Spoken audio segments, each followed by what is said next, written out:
And welcome back to another edition of The Road to Financial Independence. I'm Mike Riskin, president of CPS Investment Advisors.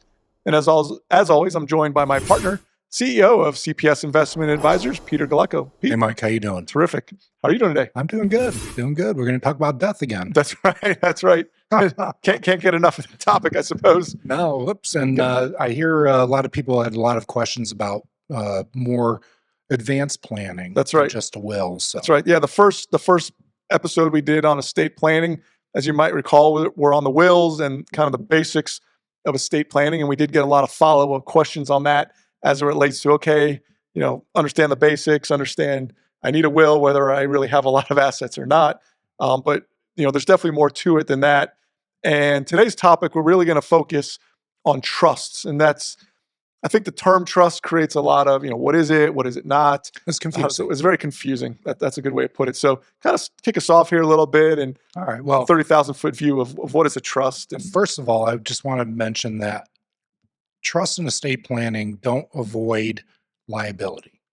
That's a great way to start. So you can't stuff your money into a trust, get in a car accident, get sued, and say, "Oh, my money's in the trust. You can't touch it." And it also doesn't avoid taxes. I think that's another misnomer. Right, I'll put my money in a trust. I won't have to pay tax. Actually, pay more if it's irrevocable. That's right. That's right. So just so you know that these are not vehicles that will give you liability protection. What it does give you is probate protection. Okay. Now, what is probate? I think we talked about it in last podcast, but probate is the ability for your executor to change the name on your assets. Okay. And they have to go to court to do that. And you got to hire an attorney, and it's very expensive. So to avoid probate is really one of the things that we try to do. Save as much money for your heirs as possible. Put everything in a vehicle that is easy to administer and easy to distribute your assets to the heirs. Sure. Okay. So we use trust in a lot of different ways. Now, if you look at your 401k, if you have a 401k, normally you've got to put a beneficiary designation on there in case something happens to you. That beneficiary inherits your asset, inherits your IRA or your 401k outside of probate. It goes directly to them. Okay. So there's no cost involved to that. You told the courts, at my death, I want this asset to go to this person, and it'll happen. Okay. Okay. Now it gets a little testy when you look at bank accounts. So if you're going to go this route, you want to put what's called a transfer on death on your bank account. A transfer on death does the same thing as a beneficiary designation. It tells the courts who's going to inherit this money at your death. Okay. So when you die, whoever's named as the transfer death, so it could be your spouse, it could be your kids, whoever you want to inherit that money. Correct. And that's all the taxable assets. Normally non-taxable assets, IRAs, retirement plans, and all that have beneficiary designations along with life insurance policies. But your personal assets don't. So, your brokerage accounts, you can put a transfer on death on. And these work if you're in a situation where, if you were to die tomorrow, you don't mind your heirs getting all your money. Right. You don't want to outright. Just outright. They can have whatever's there. So there's no handcuffs on the money, so to speak, when they inherit it. Correct. And, you go back 20, 25 years ago, that really wasn't a big deal because people were inheriting 50 grand, $75,000. It wasn't a lot. But now with 401ks and real estate prices, the way they've grown, people are inheriting millions.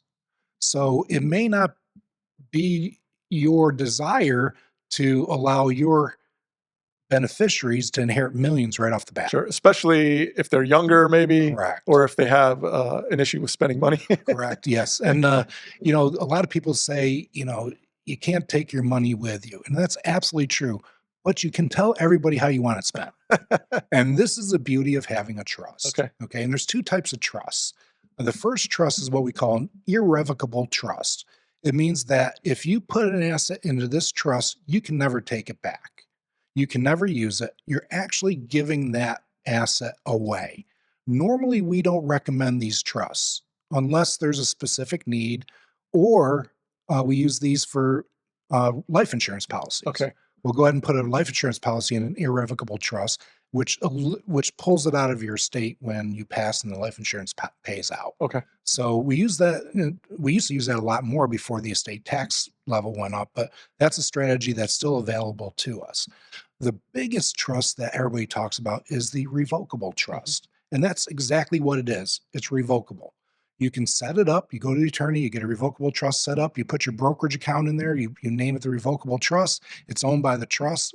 You're still taxed it the same way. Okay. You can spend it the same. It's still your money. Just because it's in a trust doesn't mean it's not your money. You can still spend it because you're the trustee. All right. And if you don't like the trust, it becomes too much of a headache. You can pull the asset Just out. pull it out. Yeah. It's revocable. It becomes irrevocable when you pass. Okay. Okay. In later years, when we had smaller estate taxes, most revocable trusts were done per person. So dad had one and mom had one. And there was a will that went along, and you'd pass assets between certain trusts to make sure you got Kind of maximizing the exemptions. right when it was like 600,000 or $1 million. I mean, it was a big thing. Yeah. Now we're sitting at, for a married couple, around 24 million. So a lot of Americans aren't going to reach that. Sure. So there's really no reason to have two trusts. So a lot of trusts we see now are joint trusts, mom and dad. And I like those trusts because it doesn't become irrevocable until the last to the die. second to die. Okay. Right. So if you had a trust for mom and a trust for dad, and let's say dad passes, that trust may be locked up and mom can only use so much. Right. of Right. it. That's All right. yeah.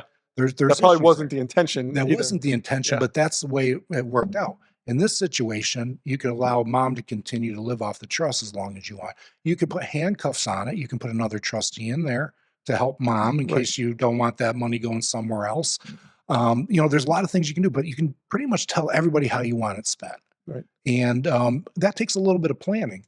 A lot of attorneys that we used to go to had this boilerplate will and trust. You go there, your kids are going to inherit the money starting at 25, 30, and by 35, they got all the money. Right. Well, with the amount that these estates are, a lot of parents are going, yeah, I don't want my kids to get that. I want them to have the ability to use some of it, but I want them to get it when they're older and can appreciate it. Right. So, we use the strategy a lot right now. I call it the paycheck strategy. Yeah. Is where mom and dad pass, it goes in trust for the kids, and the kids get 5% of that trust every year for the rest of their lives. Wow. And if you're talking about $1 million, that's $50,000 a year that gets deposited in their checking account once a month. So it allows the child to be able to buy a house and make the mortgage payment, but it doesn't allow the child to take all the money, buy a house for cash, Right. and not be able to maintain it. And realize they can't afford a Right. $1 million house because they have no more money left. No more So, money. yeah. The real estate taxes are going to kill you, Right, so is the right. insurance. So it we kind of put things in place to protect the kids. Right. What I'm finding more and more is my clients are coming to me and saying, let me ask my child what they want. If they want it outright, they want the paycheck. 95% of the time, they want the paycheck. They do want the paycheck. That They is don't what have we're to worry seeing. about Yeah. just send me the money. Well, because it's how we're used to living. Most people are maybe uncomfortable handling a lump sum. Yep. It's just more predictable, Mhm. and really it can enhance your lifestyle, It but not. absolutely A lot of people, if they inherit $1 million, mentally they might think now they have a different lifestyle, Yep. but that they can't really afford. Right. This $1 keeps million them- doesn't last No, very it doesn't. long anymore. Or Especially even 3 million, let's say, right? Yeah. I mean, by the time you buy your house and your cars and you spend what you want to spend to enjoy, Right. you're out of your money. You're out of money. Yeah. So, protecting, a lot of my clients want to protect their children, and their children want to be protected Right. because they're not used to having this kind of money. Right. But, when we set up the revocable trust, we want to put everything into that trust that is in your personal name. All right. With the exception of your automobiles. Oh yeah. They don't Okay. go in. You don't need to put your automobiles in. You want to put your house, Okay. because it's in joint name. You want to put your brokerage account. You want to put any asset that has a title to it. Yeah. Now the house, that doesn't ruin your homestead exemption or No. that, right? No, it doesn't. There's a squirrely law, and I think it's went away. I'm not quite sure, but in the past, if a married couple put their house in a trust and the first one passed, by law in Florida, it automatically came out of the trust. Oh wow. So if you didn't know to put it back in, you could miss that. I think that's been overturned because the plans that we've been doing, we've been putting the house in the Right, trust right, now. right. So Yeah, and then when the second to die passes, so everything you've talked about, you go to the attorney, you set up the trust. Mhm. Let's just talk about real quick some of the terminology, not to get into the weeds, but there's three basic players in the trust. There's the grantor, just so our audience knows Yep. some of the high level stuff. There's the grantor that you've mentioned, the trustee, you've mentioned the beneficiary. Kind of go over those three terms because I think that's something our clients would hear if they went to an Yep. attorney. So the grantor is you, the person setting up Setting the up the trust. trust. Okay. So in the trust, it'll name you as the grantor, and most likely it'll name you as the trustee also. While you're living, while you're living, so you're allowed correct. to be your own trustee That is while correct. you're living. Okay. Yep. And if it's a joint trust, both you and your wife will be trustees, so you Okay. can spend the money the way you want. Right. You don't want to handcuff yourselves. Then you have the beneficiary. Those are the people that get the money.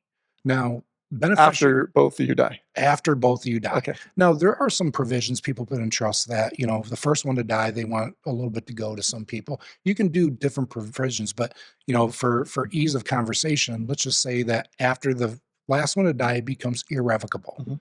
There's no more trustee. The trustee named in the trust who's going to take over after death is now the It's a new trustee. trustee. Okay. Correct. So, what's my train of Yeah. thought? No. So yeah. So after you pass, you have the new trustee. Right, the new And, trustee. Um, and who would serve maybe as so I'm the grantor. Michael Riskin. I set up my own trust. Let's say my wife and I pass. Now it becomes the Riskin irrevocable trust. trust, correct. Now, I have a sister, and this is not a direct reflection on my family, just as a disclaimer. This is for example purposes only. I have a sister, but I also have a business partner. You happen to be a very experienced financial planner, CPA. So when I pass, I'm going to need somebody to then, and I have a daughter.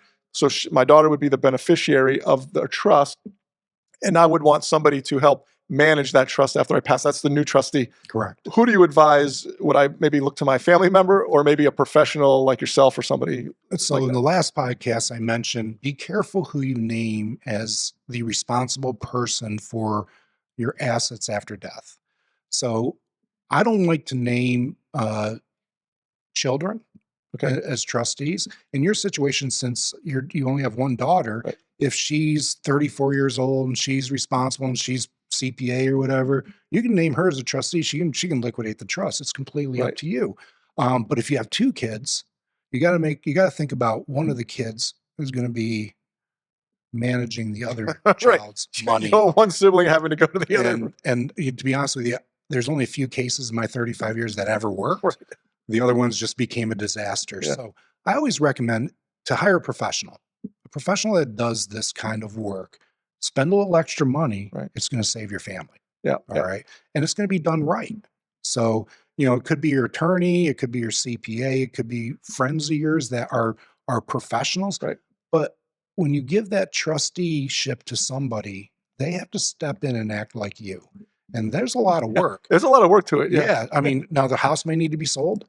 All the assets in the house may need to be taken care of. Right. This person's got a lot of work ahead of them before they can wrap up your estate. Your estate. Yeah. So, it's always beneficial to have somebody who knows what they're doing. Okay. Though they won't run into a lot of trouble. Sure. So, there's other trustees that you can name, and those are corporate trustees. Okay. And some people name corporate trustees. My only issue with that would be usually in the corporate trustee world, it's a bank. Yeah. And those people in those seats usually change a lot. They can change. Yeah. They can change. So the person actually who's going to be your trustee may not be the person Right. and may not Right, do 'cause- what you want to have done. That's a great point because even though the trustee is bound by law to adhere to the terms of the trust, having a personal relationship is still incredibly helpful for knowing the intent of the grantor. So like I knew Absolutely. your mom and dad, I knew what they would want here, make that decision. Because we did mention, I love the idea of the income stream.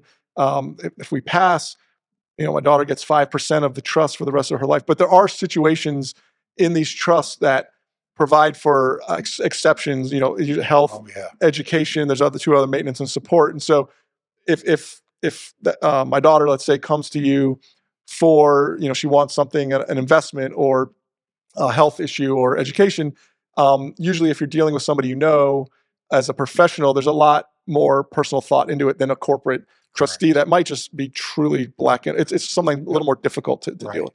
When you know the family, you know their Right. wishes, you know their values.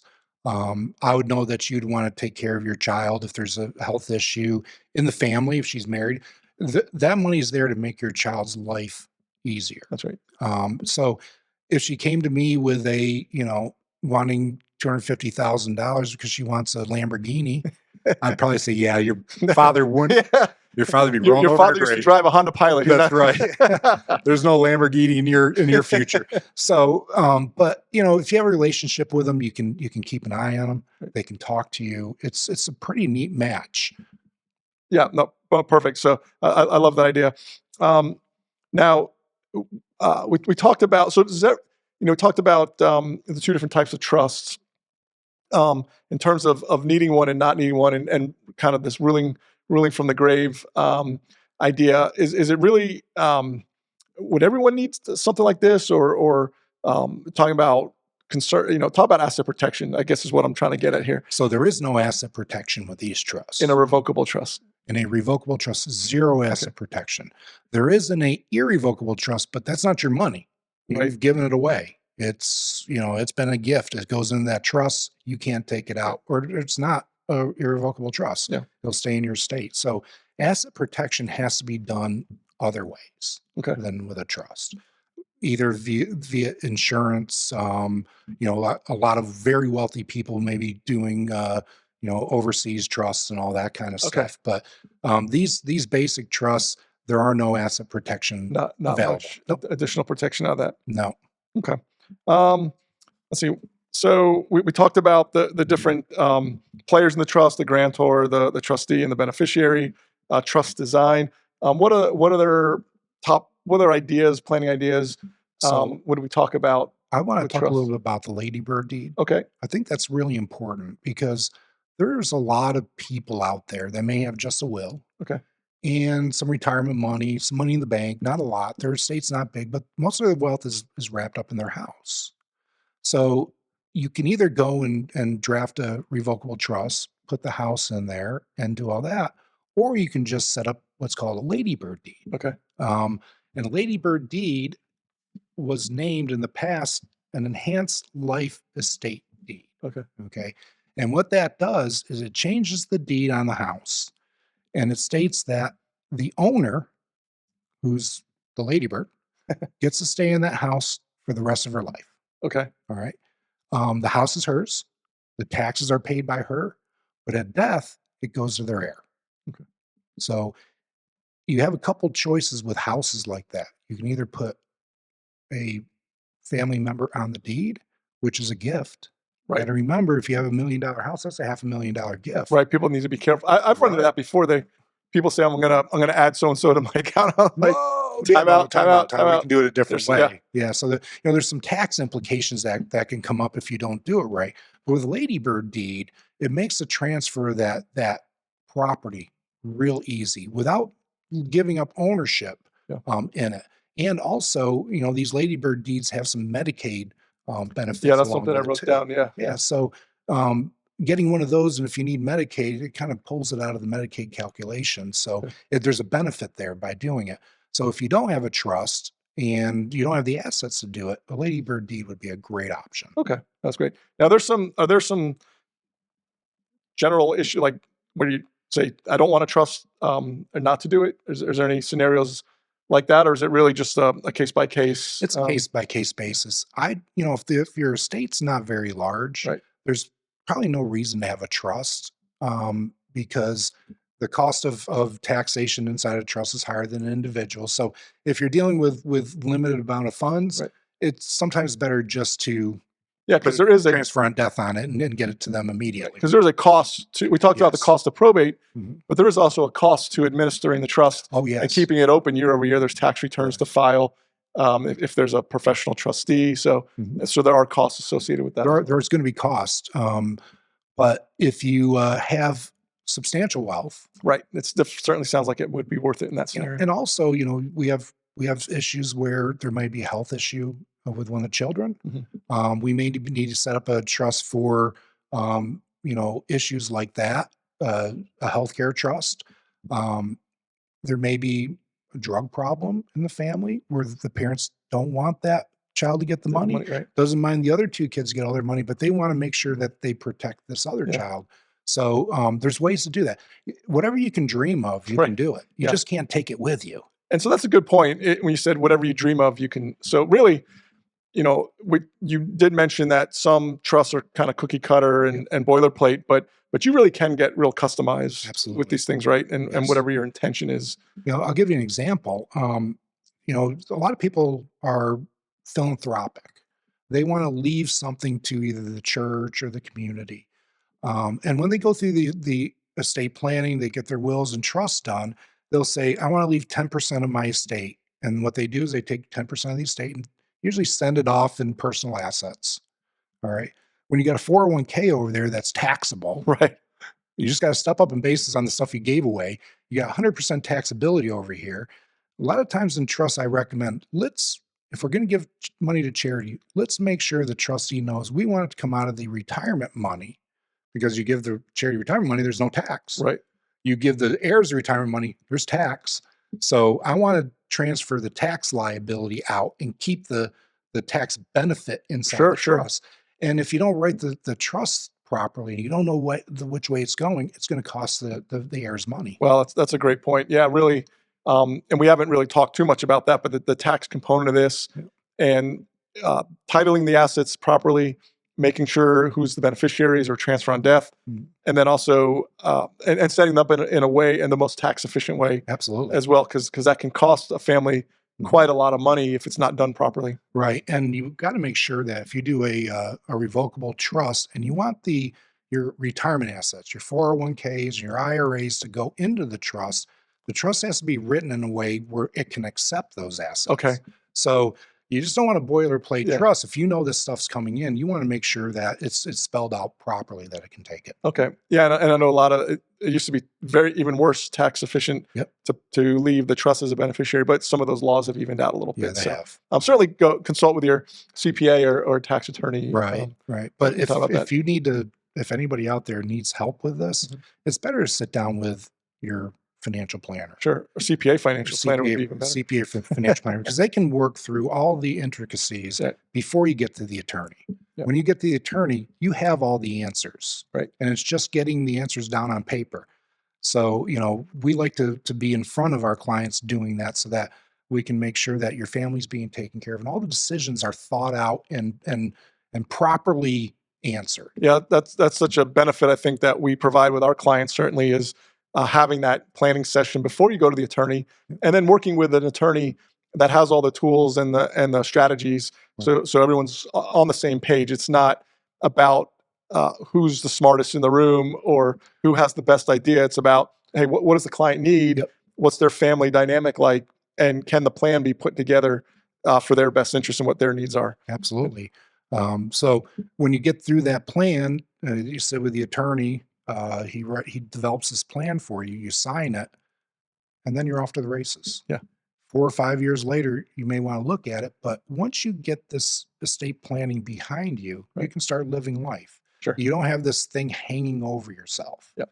And I also like to go to the attorney's office with my clients, Okay. because I want to be part of the discussion. Right. And if the attorney has a question on something we planned, my clients may not have the best answer. Right. Well, he told us this. Right. I want to be there to discuss it with them to make sure that we're getting exactly what. Yeah, having everybody in the room at the same time is super important and valuable for the client. Yep. And especially if as a professional, if you're being named the trustee, you need to be I part would of that. think you would want to be in that room. Absolutely. Yeah, absolutely. Well, awesome. Well, thanks, Pete. This discussion has been great. We talked about wills in the first episode in general, starting of estate planning. We've hit on trusts on this episode, and certainly there's a bit more to the estate planning and other documents that we can discuss in the next episode or two. There might be. So Well, my parting shot to everybody is, if you do nothing, get your estate plan done. get your estate Get your plan done. will done. It is so important for Right. the protection of your family. We can't stress that I enough. can't stress that enough. Yeah. And I'm guessing in my situation, I think it's about 95% of people don't have a valid will. Well, That's my yeah. experience. Available meaning it's a different state or they've never done one before. Right. And they're handcuffed. They can't get it done. Right. Just have to get it done and get it over with. We're all going to die one of these days. That's right. That's right. And if you like this content, please don't forget to subscribe to us on our YouTube channel. And as always, you can reach us at www.cpsinvest.com or feel free to give us a call at the number on your screen. We'd absolutely love to hear from you.